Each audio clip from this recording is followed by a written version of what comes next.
अब हम लोग महत्तम समापवर्तक, इंग्लिश में कहते हैं हाईएस्ट कॉमन फैक्टर, शॉर्ट में एचसीएफ, या कहीं कहीं इसका नाम ऐसा भी मिलेगा महत्तम सर्वनिष्ठ विभाजक, ग्रेटेस्ट कॉमन डिवाइजर या जीसीडी, इसके बारे में समझें। देखिए, ये कहता है महत्तम मतलब हुआ सबसे बड़ा, सम अपवर्तक, सम मतलब समान और अपवर्तक का मतलब गुणनखंड कहिए या अपवर्तक कहिए, दोनों समान चीज़ें हैं। देखिए, इसको ज्ञात करने की यहाँ 3 विधियाँ हम लोग सीखेंगे। मैंने यहाँ लिखी, पहली विधि गुणनखंड विधि है, दूसरा है अभाज्य गुणनखंड विधि और तीसरी विधि है भाग विधि। कैसे हम लोग इसको करें? देखिए, मान लिया हम लोगों ने एक प्रश्न ले लिया कि 16 और 20 का एचसीएफ, उसी को कहते हैं मशा, महत्तम समापवर्तक, ज्ञात करना है। तो कैसे करें? पहले हम लोग लेते हैं गुणनखंड विधि। इसके लिए 16 के सभी गुणनखंडों को हम लोग लिखते हैं। गुणनखंड मतलब जिस से 16 विभाजित होगा, तो 16 के गुणनखंड कौन है?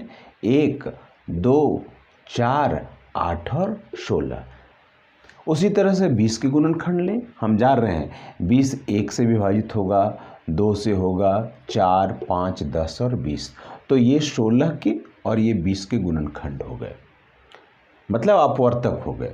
अब हमको देखना है कि 20 और 16 के गुणनखंडों में कौन कौन समान है, उसी को कहेंगे हम लोग सारो गुणनखंड या सारो अपवर्तक, जो बोलिए। तो देखिए, यहाँ 1 यहाँ भी है, यहाँ भी है, तो हमने 1 लिख दिया। 2 यहाँ भी है, यहाँ भी है, तो 2 लिख दिया। 4 यहाँ भी है, यहाँ भी है, तो 4 लिखा। लेकिन देखिए, 8 यहाँ है, यहाँ नहीं, 16 यहाँ है, यहाँ नहीं, ये सब यहाँ है लेकिन यहाँ नहीं, तो उनको हम लोगों ने छोड़ दिया। तो अब देखिए, सारो गुणनखंड 1, 2, 4 में सबसे बड़ा कौन है, महत्तम कौन है? 4 है। तो हम लोग लिखे सबसे बड़ा सारो गुणनखंड हो गया हमारा 4। और जो सबसे बड़ा सारो गुणनखंड होगा वही दी हुई संख्याओं का मश होगा। तो इसलिए हम लोगों ने लिखा, इसलिए 16 और 20 का मश, महत्तम समापवर्तक बराबर 4। ये हो गया गुणनखंड विधि के द्वारा। अब इन्हीं संख्याओं का हम लोग दूसरी विधि है अभाज्य गुणनखंड विधि के द्वारा हम लोग निकाल करके देखें। इसके लिए देखिए, यहाँ हमने 16 लिया, 16 का अभाज्य गुणनखंड करेंगे, मतलब उसके गुणनखंड में सभी संख्याएं अभाज्य होनी चाहिए।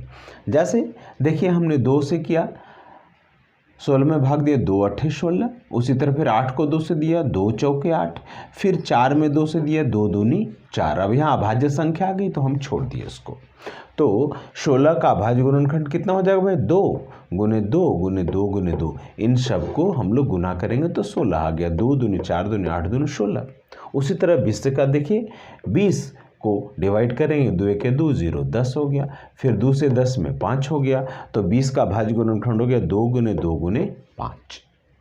अब देखिए, महत्तम समापवर्तक क्या होता है? जो अभाज्य गुणनखंड दोनों में मिलेगा उसको हम यहाँ पे लिखेंगे। जैसे देखिए, 1 2 और यहाँ भी 2 है, तो इन दोनों जोड़ा के लिए 1 2 हम लोगों ने लिख दिया। फिर गुना का चिन्ह दिए। फिर अब देखिए आगे कोई मिलता है कि नहीं, देखिए ये 2 और ये 2 भी मिल गया, तो ये गुने 2 लिख दिया। अब देखिए आगे 2 है लेकिन यहाँ पे फिर अगला तीसरा जोड़ा 2 का नहीं है, तो उसको नहीं लिखे। फिर यहाँ 2 है लेकिन अगला जोड़ा नहीं है, तो हम देख रहे हैं इन दोनों में मिल रहा है 1 और ये 1 2, ये 2 गुने 2 अर्थात 16 और 24 का मस हो गया 4। ये दूसरी विधि होगी अभाज्य गुणनखंड विधि। तीसरी विधि भी है, वह है भाग विधि। भाग विधि में हम लोग क्या करते हैं कि सबसे पहले हम लोग छोटी संख्या से बड़ी संख्या में भागा देते हैं, और भागा तब तक देते रहते हैं जब तक कि अवशेष शून्य नहीं हो जाए, और जो अंतिम विभाजक होता है वही दोनों संख्याओं का मश होगा। देखिए, इसको हम लोग करके देखें। जैसे 16 से 20 में भागा दे तो एक बार होगा 16, इसको घटाते हैं हम लोग, तो देखिए यहाँ क्या आ गया 4। देखिए यहाँ पे ये अवशेष शून्य नहीं है, तो अगला कार्य क्या करेंगे, यह जो अवशेष है वो हो जाएगा हमारा विभाजक, और यह जो विभाजक था वह यहाँ पे हमारा भाज्य हो जाएगा। अब देखिए 4 से दीजिए, 4 चौके 16, घटाएंगे तो यहाँ शून्य आ गया, यहाँ शून्य आ गया। तो जो लास्ट डिवाइजर है, अंतिम जो हमारा विभाजक है, वही इन दी हुई संख्याओं का मौसा होता है। तो इसलिए हम लोग लिखेंगे 16 और 20 का मौसा बराबर क्या हो गया भाई, 4। तो इस तरह से हम लोगों ने इन दोनों संख्याओं 16 और 20 का इन तीनों विधियों के द्वारा महत्तम समापवर्तक निकाला और देख रहे हैं कि सब में 4 ही महत्तम समापवर्तक आया है। फिर प्रश्नावली को हम लोग हल करेंगे और अन्य प्रश्नों को देखेंगे। आइए प्रश्नावली 4.3 को हल करें। इसमें पहला प्रश्न है, निम्नलिखित संख्याओं का अभाज्य गुणनखंड विधि द्वारा मौसा ज्ञात कीजिए। आइए मैंने कुछ प्रश्नों को लिया है। देखिए क्वेश्चन नंबर 1 का फर्स्ट क्वेश्चन है 9 और 12 का। तो सबसे पहले हम लोग अभाज्य गुणनखंड करेंगे। देखिए 9 का अभाज्य गुणनखंड, देखिए 9 का अभाज्य गुणनखंड कैसे करेंगे भाई, 9 में 3 से भागा दिए तो 3 तिया 9, यहाँ भाज्य संख्या आ गई। तो 9 का भाज्य गुणनखंड हो गया 3 गुने 3, वही हम लोग यहाँ लिख दिए। उसी तरह 12 का करिए, 2 से 12 में 2 छक 12, फिर 2 से 6 में 2 तिया 6, तो 2 गुने 2 गुने 3, तो हम लोगों ने लिख दिया 12 का अभाज्य गुणनखंड 2 गुने 2 गुने 3। अब देखिए इसलिए 9 और 12 का मौसा क्या होगा, जो गुणनखंड दोनों में मिलेगा। तो देखिए दोनों में क्या मिल रहा है भाई, ये 3, एक 3 मिला और कुछ नहीं मिल रहा है। तो हमारा आंसर हो गया 9 और 12 का मौसा कितना हो गया हमारा, 3 हो गया। उसी तरह ये चौथा नंबर प्रश्न हमने लिया है, उसमें है 6, 15 और 24 का। तो सबसे पहले हम लोग यहाँ पे ये अभाज्य गुणनखंड करें। ये रफ काम हमने किया है, 2 तिया 6, तो हमारा ये 6 का अभाज्य गुणनखंड कितना हो गया, 2 गुने 3। आइए अब 15 का करें, 3 25 15 होता है, तो 15 का अभाज्य गुणनखंड हो गया 3 गुने 5। अब 24 का देखिए 2 से करेंगे तो 12 आया, फिर 2 से इसमें करेंगे तो 6 आया, और 2 से 6 में करेंगे तो 3 आ गया। तो 24 का हो गया 2 गुने 2 गुने 2 गुने 3। अब हम लोग देखें कौन सब में मिल रहा है। देखिए 2 यहाँ भी है लेकिन यहाँ नहीं है, तो 2 में नहीं हुआ। देखिए 3 यहाँ भी है, 3 यहाँ भी है और 3 यहाँ भी है, तीनों में 3 आ रहा है। तो 6, 15 और 24 का मौसा कितना हो गया भाई, 3 हो गया। उसके बाद हम लोगों ने मैंने यहाँ 6 नंबर क्वेश्चन लिया है। 6 में है 7, 21 और 63 के बीच। देखिए 7 का जो अभाज्य गुणनखंड होगा वो 7 ही होगा, क्योंकि 7 गुने 7, 7 गुने 1 बराबर 7 होगा। और 21 का अभाज्य गुणनखंड देखिए 3 7 21, तो हो गया 3 गुने 7। 63 का 3 से 3 दूनी 6, 3 1 3 और फिर 3 7 21, तो इस तरह से इसका वो 3 गुने 3 गुने 3। अब तीनों में देखिए 7 यहाँ भी, यहाँ भी, यहाँ भी, इसलिए हम लोगों ने लिखा 7, 21 और 63 का मौसा कितना हो गया भाई, 7। तो इस तरह से हम लोगों ने पहला प्रश्न बनाया। क्वेश्चन नंबर 2 है, निम्नलिखित संख्याओं का विभाजन विधि द्वारा मौसा ज्ञात कीजिए। आइए हम लोगों ने कुछ प्रश्नों को लिया है। पहला प्रश्न 16 और 846। हम लोग जानते हैं कि इसमें भाग तब तक करते जाएंगे जब तक कि अवशेष हमारा शून्य नहीं आ जाए। आइए हम लोग भागा करें। सबसे पहले 846 में भागा करें हम लोग 16 से। चलिए 5 बार 16 25 हो गया हमारा 80। फिर यहाँ पे माइनस करने से आ गया 4, फिर 46, तो 16 दूनी हो गया 32।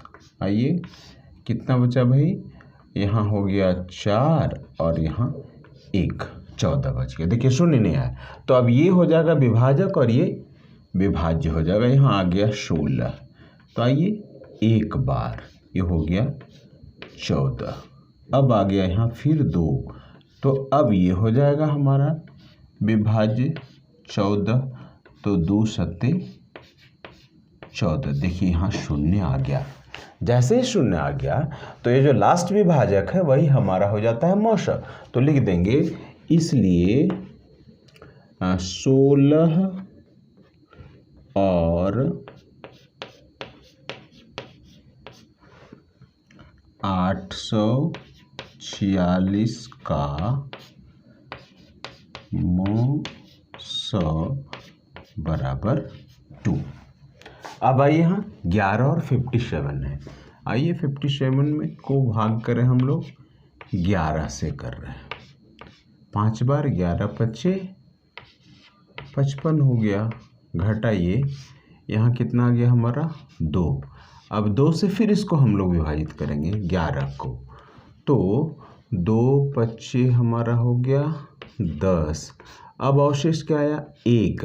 अब 1 से हम लोग 2 को करेंगे, तो 1 को पहला 2 बार में 2 आ गया, तो यहाँ 0 आ गया।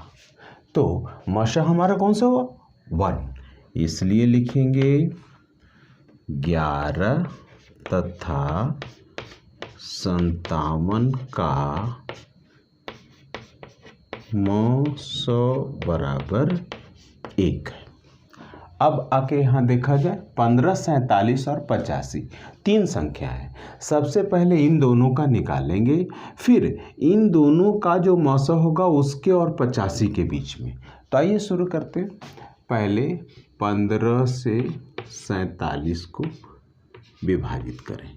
15 तिया हो गया 45। चलिए यहाँ हो गया हमारा कितना भाई 2। अब 2 से 15 में करिए 2 सत्ते 14। यहाँ आ गया, घटाए तो 1 हो गया। फिर 1 से इस 2 में करेंगे तो 1 दूनी 2 हो गया, यहाँ 0 आ गया। अब देखिए ये हमारा हो गया 1 और यहाँ क्या हो गया 85। तो हम लोग 1 और 85 में फिर भाग करके देखें। चलिए यहाँ हो गया 85 और यहाँ हो गया 1। तो देखिए 8 बार में 1 8 8 हो गया, ये 0। फिर ऊपर से उतरा 5, तो 1 5 हो गया 5। ठीक है, ये भी हो गया 0। अर्थात देखिए लास्ट डिवाइजर कितना आया 1 आया। तो कहेंगे इसलिए 15, 47 और 85 का मोह 100 बराबर 1। प्रश्न संख्या 3 कहता है एक बगीचे की लंबाई 65 मीटर तथा चौड़ाई 35 मीटर है। बगीचे का सही माप के लिए अधिकतम लंबाई वाला मीटर का मापक ज्ञात कीजिए। तो देखिए दिया है बगीचे की लंबाई 65 और चौड़ाई 35। मान लीजिए बगीचा हो, तो ये हमारा हो गया कितना 65 और ये हो गया 35। अब हमको ऐसे मीटर की लंबाई ज्ञात करनी है कि वो लंबाई चौड़ाई दोनों को बिना छोड़े हुए समान रूप से माप सके। इसके लिए हम लोग क्या करेंगे, इसके लिए हम लोग मौसा निकालेंगे 35 और 65 का। देखिए मौसा वह सबसे बड़ी संख्या होती है जिससे ये दोनों हमारे विभाजित हो जाएंगे, ये मौसा होता है। तो आइए हम लोग मौसा निकालें। यहाँ हो गया 65 को 35 से विभाजित करते, एक बार माइनस किया जाए, यहाँ 0 3 0 नहीं आया, तो हम लोग फिर 35 को विभाजित करेंगे 30 से, एक बार। देखिए अब यहाँ 5 आ गया अवशेष, तो फिर अब इस 5 से विभाजित करेंगे 30 को, 5 छक्के 30, यहाँ 0 आ गया। तो जो हमारा लास्ट डिवाइजर होता है वही हमारा हो जाता है क्या चीज़ मौसा। और यह जो 5 मीटर का यदि हम लोग ले लेते हैं मापक, तो 5-5 मीटर में हम मापते जाएंगे तो कोई लंबाई छूटेगी भी नहीं और लंबाई चौड़ाई दोनों की माप हो जाएगी। तो इसलिए हम लोग लिखेंगे अधिकतम लंबाई वाले मीटर की माप बराबर हो जाएगा 5 मीटर। अब अगला प्रश्न देखिए 4 कहता है 5 किलोग्राम सोयाबीन, 15 किलोग्राम बादाम तथा 45 किलोग्राम चना को मिलाकर छात्रों के बीच बांटना है। प्रत्येक छात्र को अधिकतम कितनी मात्रा दी जाए कि सभी को बराबर मिले। फिर हम लोगों को यहाँ मौसा निकालना होगा, क्योंकि जो मौसा संख्या आएगी वह ऐसी संख्या होगी जिससे ये तीनों आपस में विभाजित हो जाएंगे, बराबर बराबर विभाजित हो जाएंगे।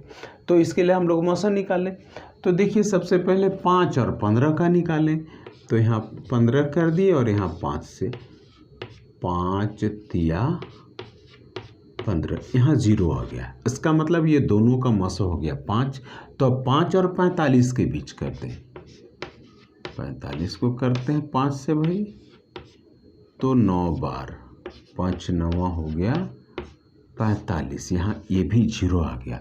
इसका मतलब है कि ये जो तीनों संख्याएं हैं इनका मौसा आ रहा है 5। अर्थात यदि हम लोग 5-5 किलो देंगे तो सभी विद्यार्थियों को बराबर मिल भी जाएगा और कोई अवशेष बचेगा भी नहीं। तो इसलिए हम लोग अभिष्ट मात्रा बराबर 5 किलोग्राम। इस तरह से हम लोगों ने इस प्रश्नावली को भी समाप्त किया। धन्यवाद।